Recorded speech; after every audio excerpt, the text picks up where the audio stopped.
जाऊ का फॉरेनला या मराठी चॅनलमध्ये मी ज्ञानेश्वर नडे आपल्या सर्वांचे स्वागत करतो. आजच्या व्हिडिओमध्ये आपण ऑस्ट्रेलिया संदर्भात स्किल्ड ऑक्युपेशन लिस्ट म्हणजे नक्की काय आहे त्याची माहिती घेणार आहोत. बाकीच्या देशांच्या तुलनेने ऑस्ट्रेलियातील शिक्षणाचा खर्च जास्त असतो. तो काही केसेसमध्ये अगदी 40 लाखापर्यंत जाऊ शकतो.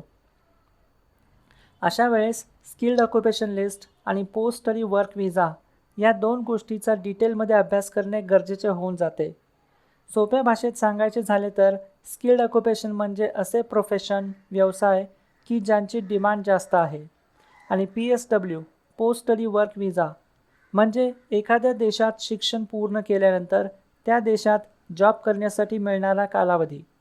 PSWला स्टे बॅक असा पर्यायी शब्दसुद्धा वापरला जातो. कुठल्याही रँडम प्रोग्रामवर शिकण्यासाठी ऑस्ट्रेलियाला गेल्यानंतर प्रोग्राम चेंज करायची गरज पडू शकते. तसे होऊ नये यासाठी स्किल्ड ऑक्युपेशन लिस्टची आधीच पूर्ण माहिती घेतलेली केव्हाही चांगली. स्किल्ड ऑक्युपेशन लिस्टच्या 2 कॅटेगरी आहेत. STSOL म्हणजे short term skilled occupation list आणि दुसरी MLTSSL म्हणजे medium and long term strategic skills list. आता ही लिस्ट बघायची कुठे? त्यासाठी गुगलमध्ये जायचे, home affairs skilled occupation list type करायचे.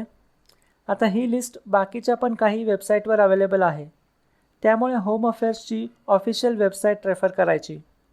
पेज लोड व्हायला थोडा टाईम लागतो. आता या लिस्टमध्ये तुम्ही बघू शकता 100हून अधिक प्रोफेशन आहेत. बरेचसे स्टुडंट ऑस्ट्रेलियात इंजिनिअरिंग शिकण्यासाठी जातात. आता इंजिनियर हा कीवर्ड घेऊन आपण सर्च करू. इथे एरोनॉटिकल इंजिनियर आहे, ॲग्रिकल्चर इंजिनियर आहे, एअरक्राफ्ट मेंटेनन्स इंजिनियर आहे. प्रॅक्टिकली सगळे इंजिनिअरिंगचे डिसिप्लिन इथे आहेत. लिस्ट अल्फाबेटिकली अरेंज केली आहे. अशा पद्धतीने तुम्ही चेक करू शकता एखादा प्रोफेशन स्किल्ड ऑक्युपेशन लिस्टमध्ये आहे किंवा नाही.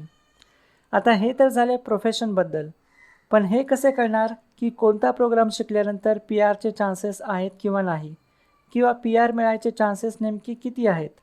त्यासाठी आपण 2-3 एक्झाम्पल बघू. ही आहे युनिव्हर्सिटी ऑफ साऊथ ऑस्ट्रेलियाची वेबसाईट आणि प्रोग्राम आहे इंजिनिअरिंग मॅनेजमेंट. आता या कोर्सच्या करिअर आउटकम्स सेक्शनमध्ये जायचे.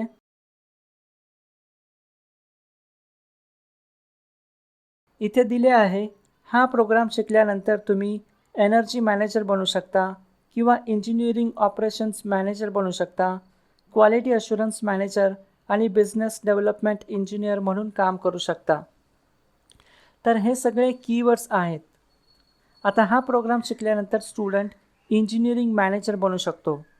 आता आपण बघू इंजिनिअरिंग मॅनेजर असा काही प्रोफेशन स्किल्ड ऑक्युपेशन लिस्टमध्ये आहे का नाही.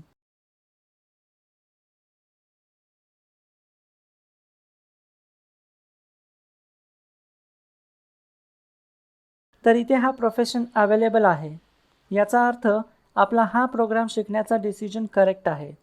या प्रोग्रामनंतर फक्त जॉबचे चान्सेसच नाहीत तर लाँग टर्ममध्ये PRचे चान्सेससुद्धा चांगले आहेत. आता आपण दुसरी युनिव्हर्सिटी बघू.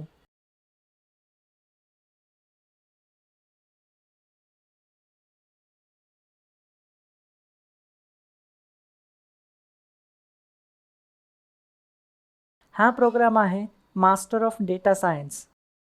आता इथे करिअर ऑपॉर्च्युनिटीजमध्ये दिलेले आहे, डेटा सायन्स शिकल्यानंतर तुम्ही data scientist, data engineer, data analyst, business analyst, statistician, software developer, data warehouse operator and manager, computer network analyst आणि कन्सल्टंट म्हणून काम करू शकता. आता आपण बघू यातला एखादा प्रोफेशन स्किल्ड ऑक्युपेशन लिस्टमध्ये आहे का. आपण बिझनेस ॲनालिस्ट घेऊ.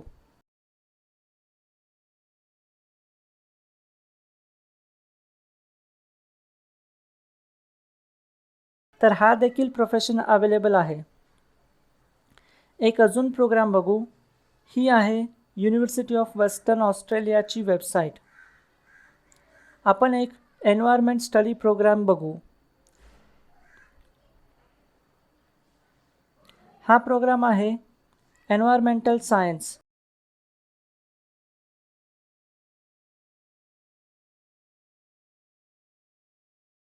करिअर अपॉर्च्युनिटीजमध्ये बघू शकतो, हा प्रोग्राम शिकल्यानंतर biologist, conservation officer, environmental consultant, environmental manager म्हणून काम करता येते. आता आपण बघू यातील एखादा प्रोफेशन स्किल्ड ऑक्युपेशन लिस्टमध्ये आहे का नाही. तर इथे तुम्ही बघू शकता एन्व्हायरमेंटल कन्सल्टंट, एन्व्हायरमेंटल मॅनेजर हा प्रोफेशन अवेलेबल आहे. हा प्रोग्राम देखील लॉंग टर्म PR मिळण्याच्या दृष्टीने योग्य आहे. ऑस्ट्रेलियामध्ये PRला अप्लाय करण्यासाठी पॉईंट्स क्रायटेरिया फुलफिल करणे गरजेचे असते. हा PR पॉईंट्स कॅल्क्युलेटर आहे. इथे काही पॅरामीटर्स दिलेले आहेत. त्याच्या बेसिसवर पॉईंट्स कॅल्क्युलेट केले जातात. एजसाठी 15 ते 30 पॉईंट्स मिळू शकतात. इंग्लिश लँग्वेजसाठी 0 ते 20 पॉईंट्स मिळू शकतात. ऑस्ट्रेलियाच्या बाहेरील स्किल्ड एम्प्लॉयमेंट 0 ते 15 पॉईंट्स. ऑस्ट्रेलियामधील स्किल्ड एम्प्लॉयमेंट 0 ते 20. आता इथे लक्षात ठेवा, स्किल्ड एम्प्लॉयमेंट म्हटले आहे, फक्त एम्प्लॉयमेंट नाही. जो काही प्रोफेशन तुम्ही करणार तो स्किल्ड ऑक्युपेशन लिस्टमध्ये असला पाहिजे. एज्युकेशन आउटसाईड ऑस्ट्रेलिया 0 ते 20 पॉईंट्स. PhD स्टुडंटसाठी 5 एक्स्ट्रा पॉईंट्स. स्पाऊससाठी 5 ते 10 पॉईंट्स. रिजनल एरियामध्ये स्टडीसाठी 5 पॉईंट्स. प्रोफेशनल इयर 5 पॉईंट्स आणि स्टेट नॉमिनेशन 190 विजासाठी 5 पॉईंट्स. या पॅरामीटरवर स्टुडंट्सला पॉईंट्स स्कोअर करायचे असतात. PR पॉईंट्स कॅल्क्युलेशनसाठी आपण 1-2 वेबसाईट रेफर करू. ही ऑफिशियल वेबसाईट आहे, पण समजण्यासाठी थोडी अवघड आहे.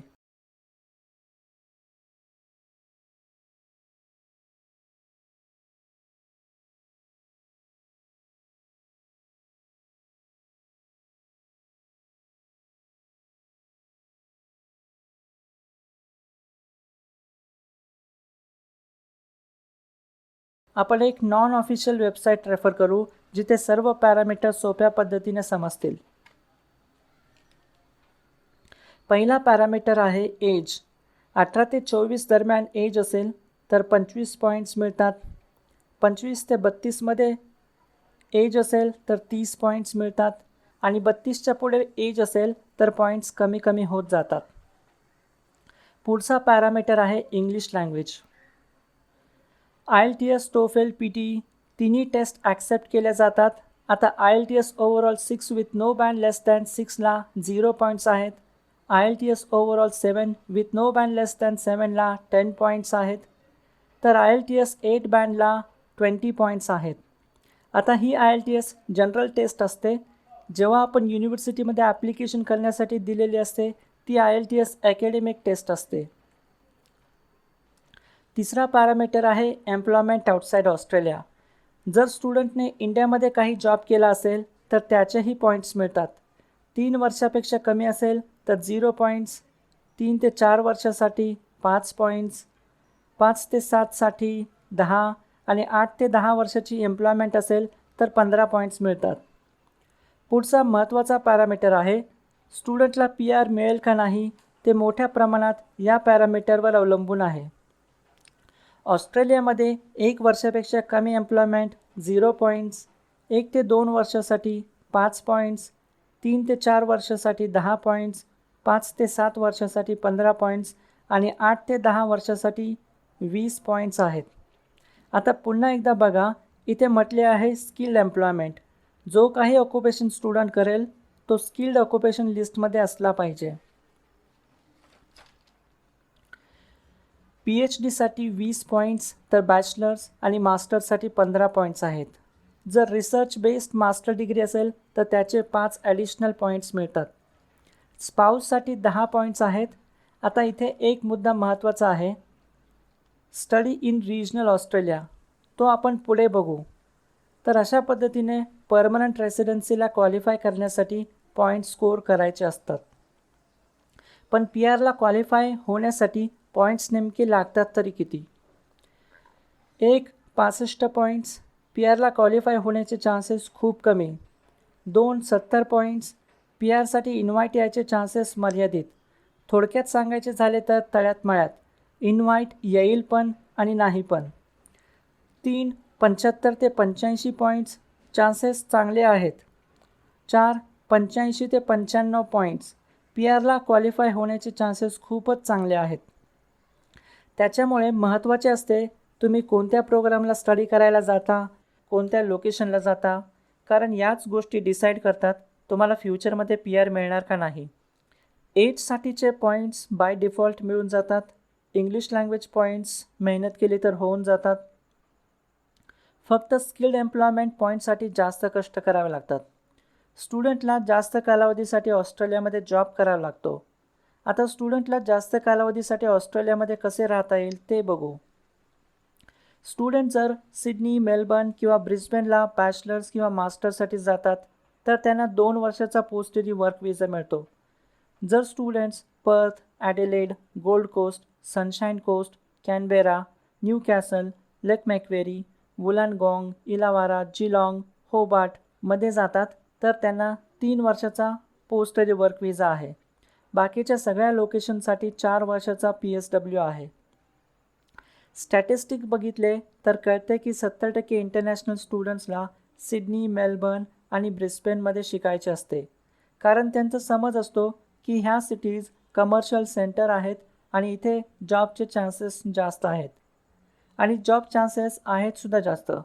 पण मग स्टुडंटला फ्युचरमध्ये पी आरला कॉम्प्रोमाइज करावे लागू शकते. त्याच्यामुळे जर स्टुडंटला पी आरसाठीच जायचे आहे तर त्यांनी सिडनी, मेलबर्न, ब्रिस्बेनच्या पलीकडे जाऊन विचार केला पाहिजे. छोट्या सिटीजमध्ये जाऊन शिकण्याचे 2 फायदे असतात. एक तर PSW जास्त मिळत असल्यामुळे 1-2 वर्ष जास्त काम करून पैसे चांगले कमवता येतात आणि दुसरे म्हणजे जेवढे जास्त काळ ऑस्ट्रेलियामध्ये राहता येईल तेवढे जास्त पॉईंट्स मिळतात, जे पुढे जाऊन पी आरसाठी उपयोगी पडतात. आता आपण काही युनिव्हर्सिटीचे रिजनल कॅम्पसेस बघू जिथे पोस्ट स्टडी वर्क विजा 3 वर्षाचा आहे. त्या युनिव्हर्सिटी आहेत पर्थमध्ये कर्टिन युनिव्हर्सिटी, ॲडिलेडमध्ये university of South Australia, university of Adelaide, Flinders university. इतर काही युनिव्हर्सिटी आहेत university of Newcastle, Griffith university, Southern Cross university, Deakin university, university of Tasmania आणि ऑस्ट्रेलियन कॅथोलिक युनिव्हर्सिटी. आता आपण 4 वर्षाचा post study work visa provide करणारे location बघू. त्या युनिव्हर्सिटी आहेत university of Tasmania, Launceston campus, university of Southern Queensland, Southern Cross university, Lismore campus, Charles start university, James cook university आणि CQ university. आता आपण बघू कोणते प्रोग्राम पी आरसाठी एलिजिबल होऊ शकतात. प्रॅक्टिकली अशा प्रोग्रामची संख्या 100हून अधिक आहे. त्यापैकी आपण पॉप्युलर प्रोग्राम्स बघू ज्यामध्ये मेजॉरिटी ऑफ इंटरनॅशनल स्टुडंट्स जातात. बॅचलर्स, मास्टर्स ऑफ अकाउंटिंग शिकल्यानंतर अकाउंटंट बनता येते. आर्किटेक्चर शिकल्यानंतर आर्किटेक्ट बनता येते. कलिनरी डिप्लोमा करून तुम्ही शेफ बनू शकता. आता याच्यामध्ये एक ऑक्युपेशन आहे ICT बिझनेस ॲनालिस्ट. आता जे स्टुडंट बिझनेस बॅकग्राऊंडचे आहेत आणि ज्यांना अशा प्रोग्रामसाठी जायचे जे medium and long term strategic skills लिस्टमध्ये पडतात त्यांच्यासाठी प्रॅक्टिकली 2 ऑप्शन अवेलेबल आहेत. एक म्हणजे अकाउंटिंग आणि 2 ICT बिझनेस ॲनालिस्ट. अकाउंटिंगचा प्रॉब्लेम असा आहे की ऑस्ट्रेलियामध्ये कॉम्पिटिशन खूप जास्त आहे. सिडनी, मेलबर्न, ब्रिस्बेन या सिटीमध्ये तर अकाउंटिंग डिग्रीच्या बेसिसवर पी आरला अप्लाय करण्यासाठी 90 ते 95 पॉईंटची रिक्वायरमेंट असू शकते. या उलट ICT बिझनेस ॲनालिस्टचा स्टुडंटला जास्त फायदा होऊ शकतो, कारण बिझनेस ॲनालिस्ट हे सर्वात जास्त पैसे मिळवून देणाऱ्या प्रोफेशनपैकी एक आहे आणि उद्या स्टुडंटला इंडियामध्ये जरी परत यायचे झाले तरी बिझनेस ॲनालिस्टला डिमांड चांगली आहे. आता आपण बघू स्टुडंटचा स्टडी विजा ते परमनंट रेसिडेन्सीचा प्रवास कसा होऊ शकतो. सर्वात पहिल्यांदा स्टुडंटला मिळतो स्टडी विजा सब क्लास 500. त्याचा कालावधी असतो मास्टर्स प्रोग्रामसाठी 2 वर्ष आणि बॅचलर प्रोग्रामसाठी 3 ते 4 वर्ष. त्याच्यानंतर पुढची स्टेप असते पोस्ट स्टडी वर्क विजासाठी अप्लाय करणे, ज्याला टेम्पररी ग्रॅज्युएट विजा असे म्हणतात. त्याचा कालावधी 2 ते 4 वर्ष असू शकतो. तुमचा पोस्ट स्टडी वर्क विजा संपल्यानंतर तुम्ही PR साठी अप्लाय करू शकता. आता जे स्टुडंटचे पॉईंट्स कमी पडत आहेत आणि PR साठी डायरेक्टली एलिजिबल नाहीत, ते स्टुडंट थोडे जास्त वर्ष ऑस्ट्रेलियामध्ये जॉब करून पॉईंट्स कॉम्पन्सेट करू शकतात. त्यासाठी त्यांना टेम्पररी स्किल शॉर्टेज विजा सब क्लास 4A2 फाईल करावा लागतो. आता इथे महत्त्वाची गोष्ट अशी आहे की स्टुडंट स्वतः हा विजा अप्लाय नाही करू शकत. एम्प्लॉयर स्टुडंटच्या वतीने हा विजा फाईल करतो. त्याच्यामुळे स्टुडंटने एखाद्या चांगल्या युनिव्हर्सिटीमध्ये शिकायला पाहिजे, या कालावधीमध्ये मेहनत केली पाहिजे, एक चांगला जॉब पकडला पाहिजे या कालावधीमध्ये, आणि एका अशा एम्प्लॉयरसोबत काम केले पाहिजे की जो पेमेंट तर चांगले देईल आणि पुढे जाऊन स्टुडंटचा टेम्पररी स्किल शॉर्टेज विजासुद्धा फाईल करेल. आता मिनिमम ड्युरेशन ऑस्ट्रेलियामध्ये स्टुडंट काम करू शकतो ते म्हणजे 2+2 4 वर्ष, पोस्ट स्टडी वर्क विजाचे 2 वर्ष आणि टेम्पररी स्किल शॉर्टेजचे 2 वर्ष, आणि मॅक्सिमम ड्युरेशन स्टुडंट काम करू शकतो ते म्हणजे 4+4 8 वर्ष. आता इथे तुम्ही बघू शकता 8 वर्षाच्या एम्प्लॉयमेंटसाठी 20 पॉईंट्स आहेत. तर अशा पद्धतीने स्टडी विजा ते परमनंट रेसिडेन्सीचा प्रवास पूर्ण होऊ शकतो. आता आपण ऑस्ट्रेलियामधील एक जॉब पोर्टल बघू. ही वेबसाईट आहे seek.com. इथे तुम्ही प्रोफेशनप्रमाणे किंवा वेगवेगळ्या सिटीजमधील जॉब्सप्रमाणे सर्च करू शकता.